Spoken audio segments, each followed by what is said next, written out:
කුම්භ ලග්නයක් තියෙන ඔයා අගෝස්තු 17 ඉඳන් සැප්තැම්බර් 17 වෙනකන් කාලයේදී ඔයාගේ සම්බන්ධතාවයක් ගැන හදිසියෙව මේක ඇත්තටම කොහෙටද යන්නේ කියලා හිතෙන්න පටන් ගත්තොත් ඒ හැඟීම ගැන අවධානයෙන් බලන්න. මොකද මේ කාලේ රවි සිංහ රාශියට මාරු වෙනවා. කුම්භ ලග්නයට සිංහය වැටෙන්නේ 7 වැනි භාගයට.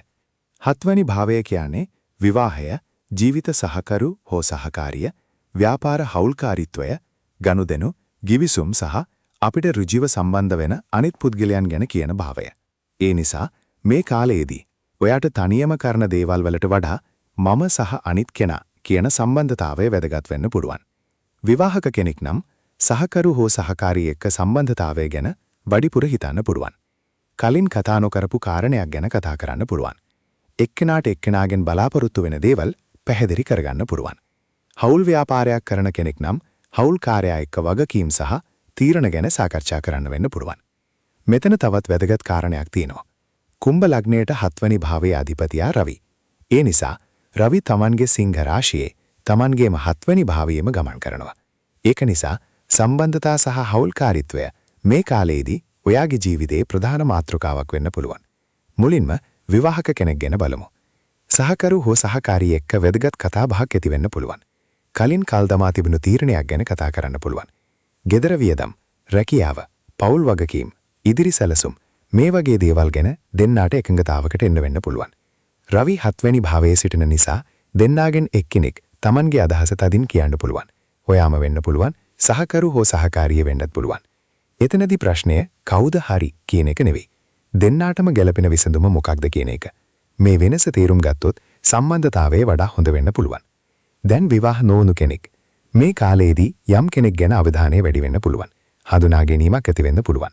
කලින් දැනගෙන හිටපු කෙනෙක් එක්ක සම්බන්ධතාවය වෙනස් විදියට දකින්න පුළුවන්. කෙනෙක් ඔයාගේ ජීවිතයට වැඩි වැදගත්කමක් ලබා ගන්න පුළුවන්. හැබැයි මේකෙන් අනිවාර්යෙන් විවාහයක් වෙනවා කියලා කියන්න බෑ. විවාහයට සම්පූර්ණ කේන්දරය දශා සහ අනෙක් ග්‍රහ බලපෑම් බලන්න වෙනවා. ඒ නිසා මේ කාලයේදී සම්බන්ධතාවයක් ඇති වුණොත් ඉක්මනින්ම විශාල තීරණයකට යනවාට වඩා ඒ පුද්ගලයාගේ ස්වභාවය තේරුම් ගන්න. ඔහු හෝ ඇය ඔයාට ගරු කරනවද? ඔයාගේ අදහස අහනවද? ඔයාට Tamanගේම ඉඩක් දෙනවද? මේ දේවල් බලන්න. දැන් ව්‍යාපාර හවුල්කාරීත්වය. ඔයා ව්‍යාපාරයක් කරනවා නම් හවුල්කාරයෙක් එක්ක වැදගත් තීරණයක් ගන්න වෙන්න පුළුවන්. කවුද මුදල් දාන්නේ? කවුද වැඩ කරන්නේ? ලාභය කොහොම බෙදනවද? තීරණ ගන්නේ කොහොමද? මේවා පැහැදිලි කරගන්න. හවුල් ව්‍යාපාරයක් කියන්නේ විශ්වාසය මත විතරක් ගොඩනගන්න ඕනේ දෙයක් නෙවෙයි. විශ්වාසයත් පැහැදිලි ගිවිසුමත් දෙකම අවශ්‍යයි. රවි 7 වෙනි භාවයේ ශක්තිමත් නිසා හවුල්කාරීත්වයකදී නායකත්වය ගන්න අවශ්‍යතාවයක් ඇති වෙන්න පුළුවන්. ඒක හොඳයි. හැබැයි හවුල්කාරයාගේ අදහස සම්පූර්ණයෙන්ම නොසලකා හරින්න එපා. දැන් ගනුදෙනු සහ ලිවිසුම්. මේ කාලයේදී යම් ගිවිසුමකට අත්සන් කරන්න වෙන්න පුළුවන්. ව්‍යාපාරික ගනුදෙනුවක් වෙන්න පුළුවන්, සේවා ගිවිසුමක් වෙන්න පුළුවන්. හවුල් ව්‍යාපාරයක එකඟතාවයක් වෙන්න පුළුවන්. මෙවැනි දෙයක් කරනවා නම් ලියකියවිලි හොඩින් කියවන්න. ජ්‍යොතිෂය මත පමණක් නීතිමය තීරණයක් ගන්න එපා. අවශ්‍ය නම් සුදුසු වෘත්තීය උපදෙස් ගන්න. දැන් සම්බන්ධතාවයක ගෞරවය ගැන. රවි කියන්නේ ගෞරවය සහ අනන්‍යතාවය ගැන කියන ග්‍රහයක්. 7 වෙනි භාවය කියන්නේ අනිත් කෙනා. ඒ නිසා මේ කාලයේදී සම්බන්ධතාවයක් තුල ගෞරවය ඊටා වැදගත් වෙනවා. මම තමයි හැමදාම හරි. මගේ තීරණය තමයි අවසාන තීරණය. වගේ හැඟීමක් ඇති වුණොත් සම්බන්ධතාවය තුල දුරස්ත භාවයක් ඇති වෙන්න පුරුවන්. ඒ වෙනුවට ඔයාට මේ ගැන මොකද හිතෙන්නේ කියලා අහන්න. ඒ වචන ටික සම්බන්ධතාවයක ලොකු වෙනසක් කරන්න පුරුවන්. දැන් කේතුගේ බලපෑම. කේතු නිසා සම්බන්ධතාවයේ බාහිර පෙනුමට වඩා ඇතුළත සත්‍ය ගැන හිතන්න පුරුවන්. සමාජයට පෙන්වන්න හොඳ සම්බන්ධතාවයක් තිබුණත් ඇතුළත දෙන්න අතර කතාබහක් නැත්නම් ඒක ගැන හිතෙන්න පුළුවන්. අපි ඇත්තටම එකිනෙකාව තේරුම් ගන්නවද? අපි එකට ඉන්නේ පුරුද්ද නිසාද?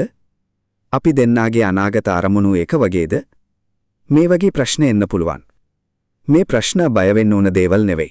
සම්බන්ධතාවය තවත් අවංක කරගන්න අවස්ථා. හැබැයි කිසිම ප්‍රශ්නයක් නැති සම්බන්ධතාවයක් වගේ පෙනෙන්න උත්සාහ කරන්නත් එපා. අවශ්‍ය තැනදී කතා කරන්න. දැන් විවාහ ජීවිතයේදී පවුල් දෙක අතර සම්බන්ධතාවය. 7 වෙනි භාවය විවාහය පමණක් නෙවෙයි, සහකරු හෝ සහකාරිය හරහා එන සමාජ සම්බන්ධතා ගැනත් යම් ප්‍රමාණයකින් සම්බන්ධයි. ඒ නිසා පවුල් දෙකක් අතර යම් තීරණයක් ගැන සාකච්ඡාවක් ඇති වෙන්න පුළුවන්. එතනදී Tamanගේ පවුලේ පැත්ත විතරක් නොබලා දෙපැත්තම තේරුම් ගන්න. දැන් සමාජ සම්බන්ධතා. 7 වෙනි භාවය නිසා අලුත් පුද්ගලයන් හමු වෙන්න පුළුවන්. ව්‍යාපාරික සම්බන්ධතාවයක් ඇති වෙන්න පුළුවන්. වැදගත් කෙනෙක් එක්ක සාකච්ඡාවක් ඇති වෙන්න පුළුවන්. කෙනෙක් ඔයාට අවස්ථාවක් පෙන්වන්න පුළුවන්.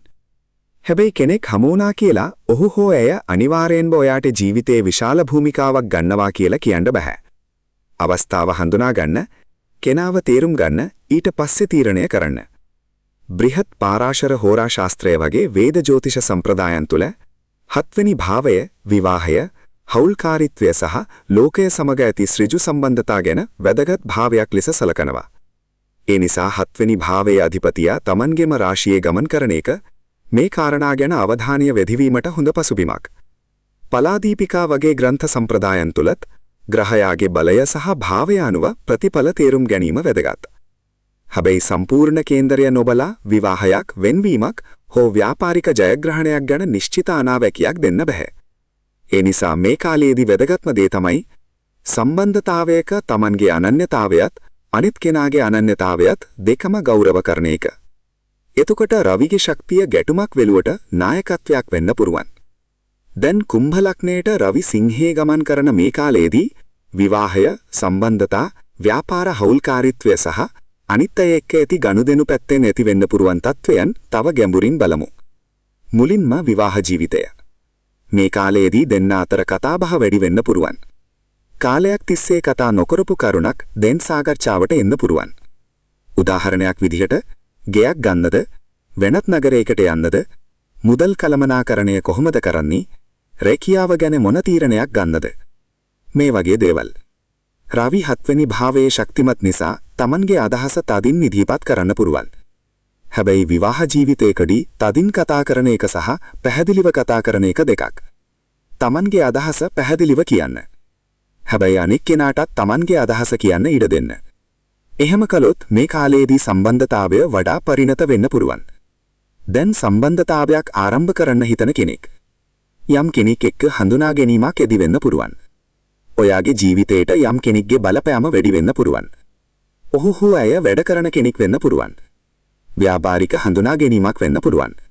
පවුලේ හඳුන්වා දීමක් වෙන්න පුරුවන්. නැත්නම් දැනටමත් දන්න කෙනෙක් එක්ක සම්බන්ධතාවය අලුත් විදිහකට තේරෙන්න පුරුවන්. හැබැයි මේ කාලයේදී ඉක්මනින්ම තීරණය ගන්න එපා. රවිගේ බලය නිසා යම් කෙනෙක් ගැන ඉක්මනින්ම ප්‍රබල හැඟීමක් ඇති වෙන්න පුරුවන්. ඒත් කෙනෙකුගේ සැබෑ ස්වභාවය කාලයත් එක්ක තේරෙනවා. ඒ නිසා කාලය දෙන්න. දැන් ව්‍යාපාර හවුල්කාරීත්වය. ඔයා ව්‍යාපාරයක් කරනව නම් මේ කාලයේදී හවුල්කාරයෙක් වැදගත් වෙන්න පුරුවන්. නව ගනුදෙනුවක් ඇති වෙන්න පුරුවන්. වෙනත් ව්‍යාපාරයක් එක්ක එකතු වෙන්න අවස්ථාවක් ලැබෙන්න පුරුවන්. කෙනෙක් ඔයාගේ ව්‍යාපාරයට මුදල් හෝ සම්පත් දාන්න පුරුවන්. හැබැයි මෙතනදී වගකීම් පැහැදිලිව තියාගන්න. අපි යාළුවා නිසා මේක ප්‍රශ්නයක් වෙන්නේ නැහැ කියලා හිතන්න එපා. යාළුකව තිබුණත් ව්‍යාපාරික එකඟතාවයේ ලිඛිතව තියාගන්න එක හොඳයි. දැන් හවුල්කාරයා එක්ක බලය බෙදා ගැනීම. රවි Tamanගේ රාශියේ ඉන්න නිසා කෙනෙක් අවසාන තීරණය මගේ කියලා හිතන්න පුරුවන්. ඒක ඔයා වෙන්න පුරුවන්. හවුල්කාරයා වෙන්නත් පුරුවන්. හවුල් ව්‍යාපාරයකදී එක කෙනෙක් හැමදේම පාලනය කරන්න ගියොත් ගැටලු ඇති වෙන්න පුරුවන්. ඒ නිසා වගකීම් බෙදා ගන්න. කවුද මුදල් බලන්නේ? කවුද පාරිභෝගිකයන් බලන්නේ? කවුද අවසාන තීරණ ගන්නේ? මේවා කලින්ම තීරණය කරන්න. දැන් ගනුදෙනු. මේ කාලයේදී වැදගත් ගිවිසුමකට අත්සන් කරන්න සිද්ධ වෙන්න පුළුවන්. ව්‍යාපාරික ගිවිසුමක්. නිවසක් හෝ දේපලක් සම්බන්ධ ගිවිසුමක්. සේවා සම්බන්ධතාවයක්. ඒ වගේ දෙයක් නම් කියවන්නේ නැතුව අත්සන් කරන්න එපා. නීතිමය කොන්දේසි තේරුම් ගන්න. අවශ්‍ය නම් නීතිඥයෙකුගෙන් උපදෙස් ගන්න.